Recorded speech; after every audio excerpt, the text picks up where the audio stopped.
धर्मवीर भारती के इस उपन्यास का प्रकाशन और इसके प्रति पाठकों का अटूट सम्मोहन ही साहित्य जगत की एक बड़ी उपलब्धि बन गए हैं।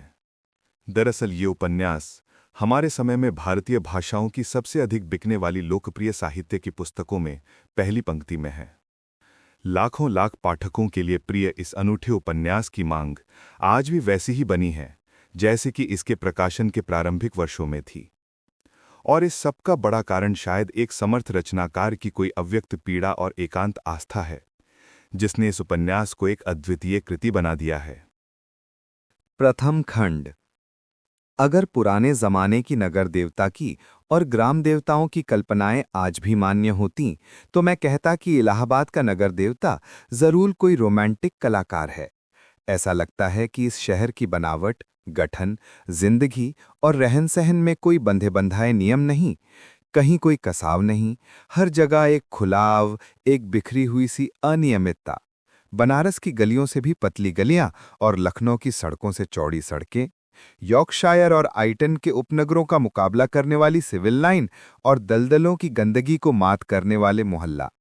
मौसम में भी कहीं कोई सम नहीं, कोई संतुलन नहीं। सुबह मलाइजी, दोपहर अंगारी तो शाम रेशमी। धरती ऐसी कि सहारा के रेगिस्तान की तरह बालू भी मिले, मालवा की तरह हरे भरे खेत भी मिले और ऊसर और परती की भी कमी नहीं। सचमुच लगता है कि प्रयाग का नगर देवता स्वर्ग कुंजों से निर्वासित कोई मनमौजी कलाकार है, जिसके सृजन में हर रंग के डोरे हैं। और चाहे जो हो, मगर इधर आषाढ़ कार्तिक तथा उधर वसंत के बाद और होली के बीच के मौसम से इलाहाबाद का वातावरण नेस्टरशियम और पेजी के फूलों से भी ज्यादा खूबसूरत और आम के बौरों की खुशबू से भी ज्यादा महकदार होता है। सिविल लाइंस हो या एल्फ्रेड पार्क, गंगा तट हो या खुसरो बाग, लगता है कि हवा एक नट्ठक दोसीजा की तरह कलियों के आंचल और लहरों के मिजाज से छिड़खानी करती चलती है। और अगर आप सर्दियों से बहुत नहीं डरते, तो आप जरा एक ओवरकोट डालकर सुबह सुबह घूमने निकल जाएं, तो इन खुली हुई जगहों की फिजा इठलाकर आपको अपने जादू में बांध लेगी। खासतौर से पौ फटने के पहले तो आपको एक बिल्कुल नई अनुभूति होगी। वसंत के नए नए मौसमी फूलों के रंग से मुकाबला करने वाली ही सुनहली बाल सूर्य की अंगुलियां सुबह की राजकुमारी के गुलाबी वक्ष पर बिखरे हुए भौरालिया गेसुओं को धीरे धीरे हटाती जाती हैं और क्षितिज पर सुनहली तरुणाई बिखर पड़ती है। एक ऐसी ही खुशनुमा सुबह थी, और जिसकी कहानी मैं कहने जा रहा हूं वो सुबह से भी ज्यादा मासूम, युवक भांति गाकर फूलों को जगाने वाले देवदूत की तरह एल्फ्रेड पार्क के लॉन पर फूलों की सरजमी के किनारे किनारे घूम रहा था। कत्थई स्वीट पी के रंग का पश्मीने का लंबा कोट, जिसका एक कॉलर उठा हुआ था और दूसरे कॉलर में सरों की एक पत्ती बटन होल में लगी हुई थी। सफेद मक्खन जीन की पतली पैंट और पैरों में सफेद जरी की पेशावरी सैंडल, भरा हुआ गोरा चेहरा और ऊंचे चमकते हुए माथे पर झलती हुई एक रूखी भूरी लट। चलते चलते उसने एक रंग बिरंगा गुच्छा इकट्ठा कर लिया था और रह रहकर वो उसे सूंघ लेता था। पूरब के आसमान की गुलाबी पाखुड़ियां बिखरने लगी थीं और सुनहले पराग की एक बौछार सुबह के ताजे फूलों पर बिछ रही थी। अरे, सुबह हो गई, उसने चौंक कर कहा और पास की एक बेंच पर बैठ गया। सामने से एक माली आ रहा था। क्यों जी, लाइब्रेरी खुल गई? अभी नहीं बाबूजी, उसने जवाब दिया। वो फिर संतोष से बैठ गया और फूलों की पाखुड़ियां नोचकर नीचे फेंकने लगा। जमीन पर बिछाने वाली सोने की चादर परतों पर परतें बिछाती जा रही थी और पेड़ों की छायाओं का रंग गहराने लगा था। उसकी बेंच के नीचे फूलों की चुनी हुई पत्तियां बिखरी थीं और अब उसके पास सिर्फ एक फूल बाकी रह गया था। हल्के फालसेई रंग के उस फूल पर गहरे बैंजनी डोरे थे। हेलो कपूर, सहसा किसी ने पीछे से कंधे पर हाथ रखकर कहा। यहां क्या झक मारे हो सुबह सुबह? उसने मुड़कर पीछे देखा। अरे ठाकुर साहब, आओ बैठो यार, लाइब्रेरी खुलने का इंतजार कर रहा हूं। क्यों, यूनिवर्सिटी लाइब्रेरी चढ़ डाली? अब इसे तो शरीफ लोगों के लिए छोड़ दो। हाँ हाँ, शरीफ लोगों ही के लिए छोड़ रहा हूं। डॉक्टर शुक्ला की लड़की है ना, वो इसकी मेंबर बनना चाहती थी तो मुझे आना पड़ा। उसी का इंतजार भी कर रहा हूं। डॉक्टर शुक्ला तो पॉलिटिक्स डिपार्टमेंट में है। नहीं, गवर्नमेंट साइकोलॉजिकल ब्यूरो में। और तुम पॉलिटिक्स में रिसर्च कर रहे हो? नहीं, इकोनॉमिक्स में। बहुत अच्छे, तो उनकी लड़की को सदस्य बनवाने आए हो? कुछ अजब स्वर में ठाकुर ने कहा। छी, कपूर ने हंसते हुए कुछ अपने को बचाते हुए कहा। यार, तुम जानते हो कि मेरा उनसे कितना घरेलू संबंध है। जब से मैं प्रयाग में हूं उन्हीं के सहारे हूं और आजकल तो उन्हीं के यहां पढ़ता लिखता भी हूं। ठाकुर साहब हंस पड़े। अरे भाई, मैं डॉक्टर शुक्ला को जानता नहीं क्या? उनका सा भला आदमी मिलना मुश्किल है। तुम सफाई व्यंथ में दे रहे हो। ठाकुर साहब यूनिवर्सिटी के उन विद्यार्थियों में से थे जो बराहे नाम विद्यार्थी होते हैं, और कब तक वे यूनिवर्सिटी को सुशोभित करते रहेंगे इसका कोई निश्चय नहीं। एक अच्छे खासे रुपए वाले व्यक्ति थे और घर के ताल्लुकेदार, हंसमुख, फप्तियां कसने में मजा लेने वाले, मगर दिल के साफ, निगाह के सच्चे। बोले, एक बात तो मैं स्वीकार करता हूं कि तुम्हारी पढ़ाई का सारा श्रेय डॉक्टर शुक्ला को है। तुम्हारे घर वाले को कुछ खर्चा भेजते नहीं? नहीं, उनसे अलग ही होकर आया था। समझ लो कि इन्होंने किसी न किसी बहाने मदद की है। अच्छा, आओ तब तक लोटस पॉन्ड, कमल सरोवर तक ही घूम लें, फिर लाइब्रेरी भी खुल जाएगी। दोनों उठकर एक कृत्रिम कमल सरोवर की ओर चल दिए, जो पास ही में बना हुआ था। सीढ़ियां चढ़कर ही उन्होंने देखा कि एक सज्जन किनारे बैठे कमलों की ओर एकटक देखते हुए ध्यान में तल्लीन है। छिपकली से दुबले पतले, बालों की एक लट माथे पर झूमती हुई। कोई प्रेमी है या कोई फिलोसोफर है? देखा ठाकुर? नहीं यार, दोनों से निकृष्ट कोटि के जीव हैं ये कवि हैं। इन्हें मैं जानता हूं। ये रविंद्र बिसरिया है, एमए में पढ़ता है। आओ मिलाएं तुम्हें। ठाकुर साहब ने एक बड़ा सा घास का तिनका तोड़कर पीछे से चुपके से जाकर उसकी गर्दन गुदगुदाई। बिसरिया चौंक उठा, पीछे मुड़कर देखा और बिगड़ गया। ये क्या बदतमीजी है ठाकुर साहब? मैं कितने गंभीर विचारों में डूबा हुआ था। और सहसा बड़े विचित्र स्वर में आंखें बंद कर बिसरिया बोला, आह, कैसा मनोरम भात है। मेरी आत्मा में घोर अनुभूति हो रही थी। कपूर बिसरिया की मुद्रा पर ठाकुर साहब की ओर देखकर मुस्कुराया और इशारे में बोला, है यार शगल की चीज, छेड़ो जरा। ठाकुर साहब ने तिनका फेंक दिया और बोले, माफ करना भाई बिसरिया, बात यह है कि हम लोग कवि तो हैं नहीं, इसलिए समझ नहीं पाते। क्या सोच रहे थे तुम? बिसरिया ने आंखें खोली और एक गहरी सांस लेकर बोला, मैं सोच रहा था कि आखिर प्रेम क्या होता है, क्यों होता है, कविता क्यों लिखी जाती है, फिर कविता के संग्रह उतने क्यों नहीं बिकते जितने उपन्यास या कहानी संग्रह। बात तो गंभीर है, कपूर बोला। जहां तक मैंने समझा और पढ़ा है, प्रेम एक तरह की बीमारी होती है, मानसिक बीमारी जो मौसम बदलने के दिनों में होती है, मसलन कुआर, कार्तिक या फागुन चैत। उसका संबंध रीढ़ की हड्डी से होता है और कविता एक तरह का सन्निपात होता है। मेरा मतलब आप समझ रहे हैं ना मिस्टर सिबरिया? सिबरिया नहीं, बिसरिया, ठाकुर साहब ने टोका।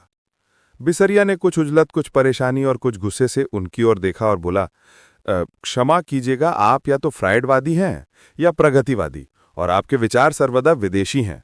मैं इस तरह के विचारों से घृणा करता हूं। कपूर कुछ जवाब देने ही वाला था कि ठाकुर साहब बोले, अरे भाई, बेकार उलझ गए तुम लोग, पहले परिचय तो कर लो आपस में। ये हैं चंद्र कुमार कपूर, विश्वविद्यालय में रिसर्च कर रहे हैं, और ये हैं श्री रविंद्र बिसरिया, इस वर्ष एमए में बैठ रहे हैं, बड़े अच्छे कवि हैं। कपूर ने हाथ मिलाया और फिर गंभीरता से बोला, क्यों साहब, आपको दुनिया में और कोई काम नहीं रहा जो आप कविता करते हैं? बिसरिया ने ठाकुर साहब की ओर देखा और बोला, ठाकुर साहब, ये मेरा अपमान है, मैं इस तरह के सवालों का आदी नहीं। और उठ खड़ा हुआ। अरे बैठो बैठो, ठाकुर साहब ने हाथ खींचकर बिठा लिया। देखो, कपूर का मतलब तुम समझे नहीं। उसका कहना है कि तुम में इतनी प्रतिभा है कि लोग तुम्हारी प्रतिभा का आदर करना नहीं जानते, इसलिए उन्होंने सहानुभूति में तुमसे कहा कि तुम और कोई काम क्यों नहीं करते। वरना कपूर साहब तुम्हारी कविता के बहुत शौकीन हैं, मुझसे बराबर तारीफ करते हैं। बिसरिया पिघल गया और बोला, क्षमा कीजिएगा, मैंने गलत समझा। अब मेरा कविता संग्रह छप रहा है, मैं आपको अवश्य भेंट करूंगा।